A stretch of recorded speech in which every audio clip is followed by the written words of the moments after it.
595장 찬송하겠습니다. 595장.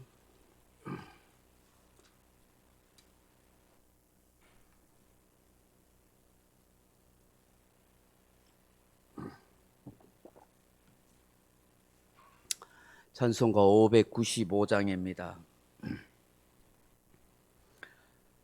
나 맡은 본분은 구주를 높이고 문영원 구원 얻도록 잘 인도함이라.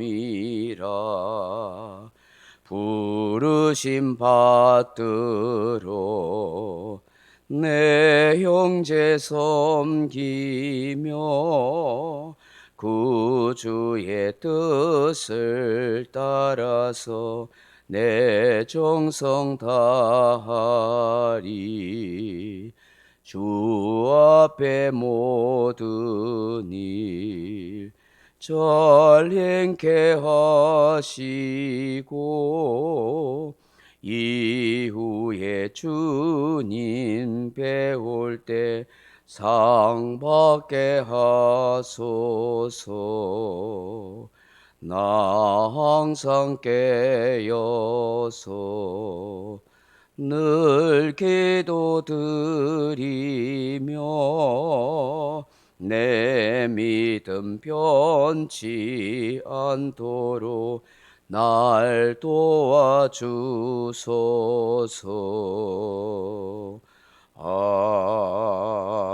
아멘. 하나님 말씀은 로마서 13장 13절 말씀 같이 읽겠습니다. 낮에와 같이 단정히 행하고 방탕하거나 술 취하지 말며 음란하거나 호색하지 말며 다투거나 시기하지 말고. 아멘. 사랑하는 성도 여러분, 바울은 로마서 13장 11절부터 14절 통하여 어두움과 관련된 일들을 버리고 빛의 갑옷을 입을 것을 권면하고 있습니다.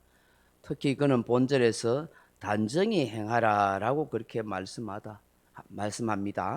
여기에 단정하라 하는 말은 유스케모노스 하는 말인데 예의 있게, 품위 있게, 고상하게 하는 뜻입니다. 이 단정히 행한다는 것 세 가지 뜻이 있습니다. 첫째는 어울리게 행동하다 하는 뜻입니다. 사람은 어떤 옷을 입느냐에 따라서 행동 거지가 달라지는 것을 봅니다. 남자들 세계에서 흔히 하는 말이 남자들은 예비 군복만 입으면 똑같아진다 그렇게 말합니다. 그 사람이 어떤 일을 하는 사람이든지 어떤 자리에 있던 사람이든지 상관없이 예비 군복만 똑같이 입으면 도덕성이 떨어지는 그런 행동들을 하기 때문이다 하는 것이죠. 군복을 입으면 군인다운 행동을 해야 하고 경찰 제복을 입으면 그에 걸맞게 행동해야 합니다. 신사복을 입은 사람이 깡패처럼 행동하면 신사복이 어울리지 않는 것입니다. 빛의 갑옷을 입은 그리스도인들은 그에 어울리는 단정한 행동을 해야 한다 하는 것입니다. 둘째로 단정히 행하다 하는 말의 뜻은 예의를 다하다 하는 뜻입니다. 우리 모두는 그리스도 안에서 한 형제 자매입니다. 그런데 형제 자매라고 서로 부른다고 해서 함부로 예의를 무시해도 된다 하는 것은 의미하지 않습니다.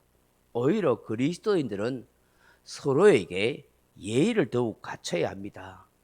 말과 행동과 표정과 삶이 나이가 많든지 적든지 간에 그렇게 예의를 더 잘 갖춰야 합니다.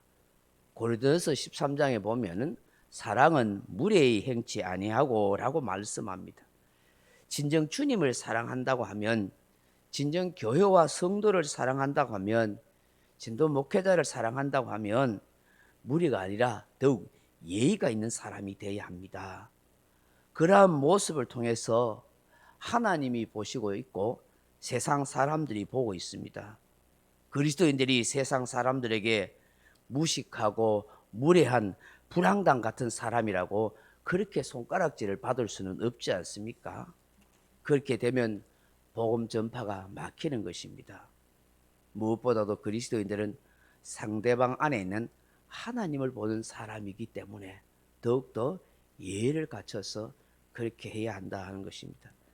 셋째로 단정히 행하다 하는 말은 고상하게 행하다 하는 뜻입니다. 진리보다 더 고상한 것은 없습니다. 진리를 안다는 것은 고상한 생활을 한다 하는 것입니다. 품행이 고상하지 않다면 그 사람은 진정 진리를 안다고 할 수 없습니다. 우리가 예수님을 언제 믿었든지 간에 내가 처음 예수를 믿었을 때와 지금 세월이 흐른 다음에 지금의 나의 모습을 비교해 보면 과연 내가 그리스도인으로서 말과 행동과 삶이 더 성장하고 성숙하고 고상해졌는가 우리는 한번 생각해 봐야 하는 것입니다. 더 바르고 예의 있는 삶을 살고 있는가? 과거보다 내가 더 고상한 사람이 되었는가? 우리는 한번 생각해 봐야 하는 것이죠. 사랑하는 성도 여러분, 바울은 낮에와 같이 단정히 행하라고 말씀한 후에 단정히 행하는 것과는 반대되는 행동이 어떤 것이 있는지를 구체적으로 우리에게 말씀하고 있습니다. 그 첫째로 보면 방탕과 술 취함이다. 그렇게 말씀합니다. 방탕은 절제함이 없이 자기 마음대로 행동하고 사는 것을 말합니다. 방탕의 대표적인 모습 중에 하나가 술 취하며 비틀거리며 사는 것입니다. 이러한 모습은 그리스도인으로서 가지지 말아야 할 부끄러운 모습이라 하는 것입니다. 이게 방탕이란 말이 코모스라고 하는데 원래의 뜻은 시끄럽게 떠들다, 야단법석을 일으키다, 소동을 야기하다 하는 뜻입니다. 남에게 피해를 주는 하는 행동을 하는 시끄럽게 떠들고 야단법석을 일으키고 사람들에게 속상하게 하는 그런 모든 일들이죠. 이런 술 취하면 이런 모습들이 나타나지 않습니까? 막 과음 지르고 시끄럽게 떠들고 추태를 부리는 이런 모습들이 나타나지 않습니까? 이러한 모습들이 있다면 그리스도인이 모습이 되겠습니까? 우리나라에서 미국 선교사들이 들어와서 조선 사람들에게 금한 것 중에 하나가 술을 마시지 못하게 한 것입니다. 조선 사람들을 보니까 지나치게 술에 의존해서 살아가는데 그 술 때문에 늘 사람들이 싸우고 찌들리고 가난한 삶을 살고 가정이 파탄나는 것을 보게 되었습니다. 그래서 예수 믿는 사람들은 무조건 술을 끊으라 그렇게 했던 것입니다. 고상한 사람이 된다는 것은 방탕과 술 취함을 다 버리는 그런 삶을 살아가게 되는 것입니다. 에베소서 5장 18절에 보면 술 취하지 말라 이는 방탕한 것이니 오직 성령의 충만함을 받으라 그렇게 말씀합니다. 술에 취하면 술이 그 사람을 이끌고 비틀거리고 하고 있습니다. 성령에 취하면 성령이 그 사람을 이끌고 가는 것입니다. 그러므로 술에 취해서 비틀거리는 인생이 아니라 성령에 취해서 사는 그런 사람이 되어야 할 것을 말씀합니다. 두 번째는 음란과 호색하지 말라 그렇게 말씀합니다. 간음과 각종 무절제한 성적 타락에 빠지지 말라 하는 것입니다. 우리나라 1907년도에 평양 대부흥운동이 일어났던 그 기폭적 회개운동의 첫 시발점이 누구였나 하면 길성주 장로님이라 하는 분입니다. 이분이 나중에 큰 은혜를 받아서 신학을 해서 유명한 부흥사 목사님이 됐는데 이 당시 이 길성주 장로님이 장로임에서도 불구하고 그 좀 죄를 짓고 살았어요. 그래서 그 부흥 집회 가운데 큰 회개와 깨달음을 가지고 교인들 앞에 공개 석상에서 자기가 이런 죄를 두 가지 죄를 지었다고 고백을 했었습니다. 하나는 뭐냐니까 자기 친구의 돈을 떼먹었대요. 그걸 숨기고 살았는데 그걸 이제 고백하면서 내가 친구에게 돈 갚아야겠다 하고 또 하나는 뭐냐 하니까 이 당시에 우리나라 양반들 특히 이 첩을 두고 사는 사람이 많았어요. 근데 이 길성주 장로도 첩을 두고 살았는가 봐요. 그래서 내가 첩을 두고 사는 이런 죄를 짓고 살았다고 정리하겠다고 그렇게 회개 운동하게 됐었어요. 그 길로 해서 그 평양 상저연교에서 막 회개 운동이 일어나고 그게 부흥의 역사가 일어났다. 그렇게 기록하고 있다 하는 것이죠. 여러분, 로마 시대 당시에 성적으로 굉장히 문란하고 타락했습니다.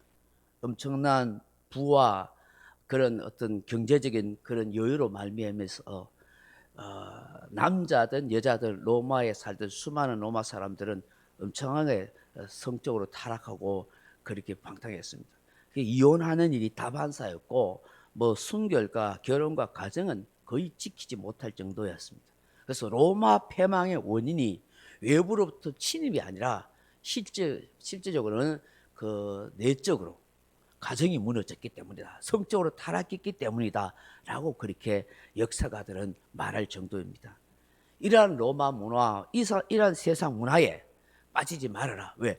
로마 교회가 그 당시에 그런 세상 문화에 유혹받을 수 있기 때문이었습니다. 오히려 더 성적 순결과 가정을 지키고 간음죄를 짓지 말라고 그리스도인들은 단정하게 행동하는 거라. 그게 거룩하게 구별된 성도다라고 그렇게 말을 했던 것이죠. 세 번째 보면 다투거나 시기하지 말아야 한다 말합니다. 분쟁하고 시기하는 것은 인간 속에 숨어있는 죄악입니다. 본질적으로 사단에게 속한 것이죠. 시기하고 시샘하고 투기하고 질투하고, 그래서 상대방을 그렇게 막 해치려는 그런 마음을 가지게 되는 것입니다.